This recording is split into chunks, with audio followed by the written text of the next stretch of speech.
आज प्रधानमंत्री नरेंद्र मोदी ने 418 दिनों के बाद देश की संसद द्वारा पास किए गए कृषि कानूनों को वापस लेने का ऐलान कर दिया।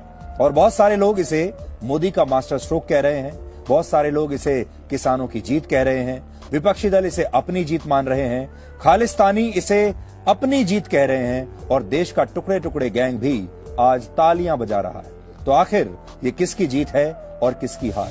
अगर कृषि कानूनों को वापस लिया जाना किसानों के लिए खुशी की बात है, तो उन परिवारों को याद करने का भी दिन है जिनके अपने इस एक साल के दौरान पुलिस, गोदी मीडिया, मौसम की मार का सामना करते हुए शहीद हो गए। आज उन 700 किसानों को याद करने का दिन है जिनके लिए आज भी इस देश के प्रधानमंत्री ने एक शब्द नहीं कहा। क्या आप यकीन कर सकते हैं कि एक आंदोलन के लिए इस देश के 700 किसान शहीद हो गए और उस देश के प्रधानमंत्री ने इस एक साल के दौरान एक शब्द नहीं कहा। बहुत सारे लोग ये समझ रहे हैं कि कृषि कानून वापस होने से खालिस्तानियों को क्लीन चिट मिल गई है, टुकड़े टुकड़े गैंग को क्लीन चिट मिल गई है। लेकिन आज हम आपको बताएंगे कि कृषि कानून वापस लिए जाने के बावजूद कैसे खालिस्तानी इस आंदोलन में शामिल थे और कैसे आंदोलनकारियों की ये दुकानें हमेशा के लिए बंद हो जाएंगी। इसलिए अगर आप ये समझते हैं कि ये आंदोलनकारी आज खुश हो जाएंगे, अगर आप ये समझते हैं कि कृषि कानून वापस होने से ये तमाम लोग सड़कें छोड़कर वापस अपने अपने घर चले जाएंगे, तो आपको बहुत बड़ी गलतफहमी है। ये कहीं नहीं जाने वाले, क्योंकि इनका मकसद असल में कुछ और था। इनका मकसद तो था भारत को तोड़ने का, और जब तक वो इस मकसद को हासिल नहीं करेंगे तब तक वो कृषि कानूनों के वापस होने के बाद भी अपने घर नहीं लौटेंगे। इन तस्वीरों में आप किस किस को नाम से पहचानेंगे और किस किस का नाम लेंगे? ये उन शहीदों की तस्वीरें हैं जिन्हें इस देश में आतंकवादी कहा गया। 700 किसानों की मौत हुई है और इन लोगों ने किसी संगठन के भड़काने के नाम पर अपनी जान नहीं दी। ग्वालियर के सरदार सुरेंद्र सिंह तो भाजपा के ही कार्यकर्ता थे, आजीवन बीजेपी के लिए काम करते रहे, लेकिन आंदोलन में क्या गए, बीजेपी के लिए बेगाने हो गए। उनकी मौत पर भी बीजेपी ने शोक नहीं जताया। किसान आंदोलन के दौरान अलग अलग कारणों से मरने वाले किसान छोटे किसान थे, लेकिन इन्हें पिज्जा खाने वाला किसान बताया जाता रहा। जो लाल किले पर चढ़ गए थे उस दिन, अपना झंडा लहरा लिया था, आज ये सारे लोग बहुत खुश हैं। आज ये सब लोग सोच रहे हैं कि ये जीत गए और भारत हार गया। आज ये सारे लोग ये सोच रहे हैं कि इस तरह की अराजकता फैलाकर इस देश को झुकाया जा सकता है और संसद में पास किया हुआ बिल भी वापस लिया जा सकता है अगर इस तरह की हरकतें की जाएं तो। इसलिए ये लोग खुश हैं और ये आज के दिन को अपनी बहुत बड़ी जीत मान रहे हैं। अंग्रेजों ने हाथ और पांव में बेड़ियां पहनाई, लेकिन आजाद भारत की सरकार ने कीले गाड़ दी ताकि किसानों के पांव ठहर जाएं। भारत का किसान जो हर दिन अपने खेतों से कांटे निकालता रहता है, सरकार के बिछाए इन कांटों को झेल गया। प्रधानमंत्री किसानों को समझ नहीं रहे थे, बल्कि अपनी ताकत समझा रहे थे कि सरकार चाहे तो ऐसा ऐसा कर सकती है।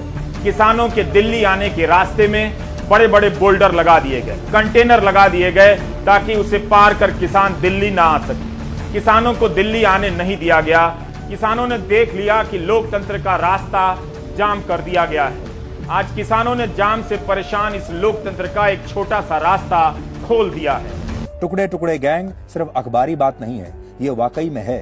खालिस्तान का जो लोग थे, उनकी मौजूदगी इस आंदोलन में थी। हम पहले भी कहते आए हैं और हम आज भी कह रहे हैं कि ये रहेगी। और आज आप हमारी बात याद रखिएगा, ये लोग पूरी कोशिश करेंगे कि ये आंदोलन आगे भी चलता रहे, क्योंकि ये कृषि कानूनों को लेकर आंदोलन था ही नहीं, ये आंदोलन किसी और चीज को लेकर था। टूल किट का बवाल खड़ा किया गया कि अंतर्राष्ट्रीय ताकतें देश के खिलाफ लगी हैं। 20 साल की दिशा रवि के साथ क्या हुआ?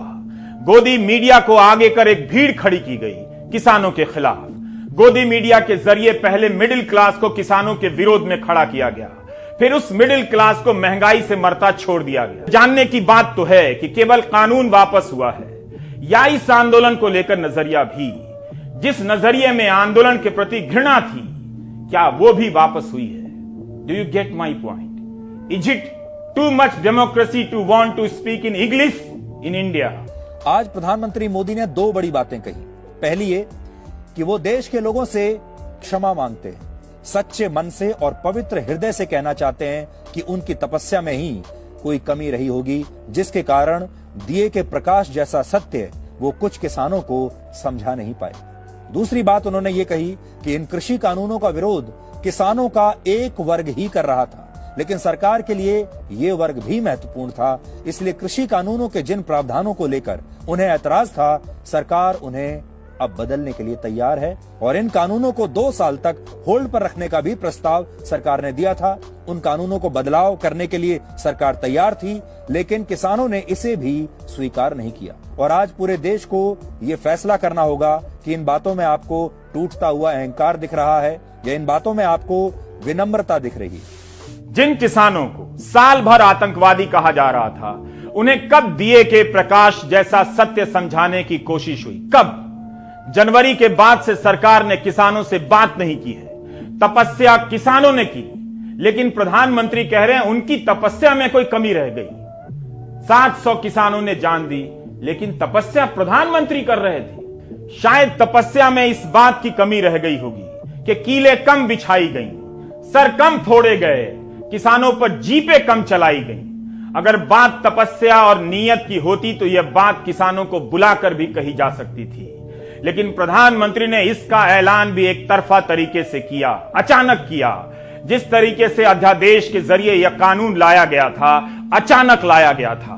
किसानों को पता है कि यूपी का चुनाव है, इसलिए वापस हुआ है, ताकि उनके बीच बीजेपी के नेता जा सकें। प्रधानमंत्री मोदी जब ये कानून लेकर आए थे, तब उन्हें बहुत अहंकारी बताया गया था और इसके लिए उनकी बहुत ट्रोलिंग हुई थी, आलोचना हुई थी। और अब जब उन्होंने इन कानूनों को वापस ले लिया है, तब भी यही कहा जा रहा है कि उनका अहंकार टूट गया है और आज भी उनकी ट्रोलिंग हो रही है। तो आज सवाल यही है कि आपको क्या लगता है? आप ये कहेंगे कि प्रधानमंत्री मोदी का अहंकार टूटा है, या ये कहेंगे कि ये उनकी विनम्रता है? आप इसे लोकतंत्र की जीत कहेंगे, या आप ये कहेंगे कि लोकतंत्र आज असहाय हो गया और लोकतंत्र आज हार गया? उन्होंने अहंकार को, अपने ईगो को दरकिनार करते हुए ये फैसला लिया और अपने ही द्वारा लाए गए इस कानून को वापस ले लिया। बहुत सारे लोग ये भी कह रहे हैं कि प्रधानमंत्री ने यह फैसला लेकर एक तरीके से मैदान छोड़ दिया है। उनके अपने समर्थक आज बड़े निराश हैं। अगर वो इस फैसले पर अड़े रहते और उनका फैसला जीत जाता तो यह मजबूती की एक नई मिसाल बन जाता। बहुत सारे लोग ये कह रहे हैं, क्योंकि ये तो 56 इंच वाला फैसला था। लेकिन सच ये है कि बहुत सारे युद्ध ऐसे होते हैं जिन्हें लड़ने में अपनी शक्ति व्यर्थ नहीं करनी चाहिए और उनके लड़ने का कुछ मकसद भी नहीं होता। गोदी मीडिया आज सदमे में होगा या फिर प्रधानमंत्री की तारीफ में अपनी झेप छिपा लेगा। गोदी मीडिया ने किसान आंदोलन पर हमला कर दिया, किसान आंदोलन ने गोदी मीडिया को आंदोलन से बाहर कर दिया। आज गोदी मीडिया करे तो क्या करे, बोले तो क्या बोले। हम उस भारत से आते हैं जहां मीडिया का एक छोटा सा हिस्सा भारत में लोकतंत्र को बचाता है। हम उस भारत से आते हैं जहां गोदी मीडिया भारत के लोकतंत्र की हत्या करता है। पश्चिमी देश जो खुद को लोकतंत्र का चैंपियन मानते हैं, वहां भी कानूनों को इस तरह वापस लेने की परंपरा नहीं है, लेकिन ये परंपरा आज से भारत में शुरू हो चुकी है। किसानों ने आज आपको लोकतंत्र वापस किया है। उनके सम्मान में आज ठीक से, बिल्कुल ठीक से घी लगी एक रोटी एक्स्ट्रा खा लीजिएगा। इसके साथ ही समाचार बुलेटिन समाप्त हुआ। नमस्कार।